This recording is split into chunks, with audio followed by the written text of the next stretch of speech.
Hello, and welcome back to our Microsoft Power Platform Fundamentals course. In this video, we will learn how to import the required data to start using it in visualization process at the Power BI desktop. In order to import the data, click on Get Data in the Home tab.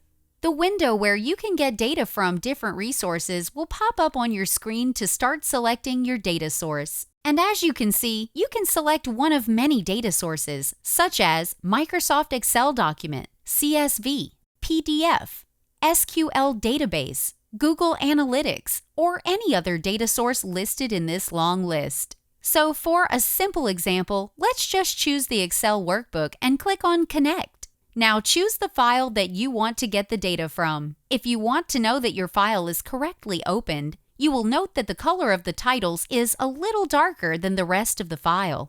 After that, press Load to upload your file.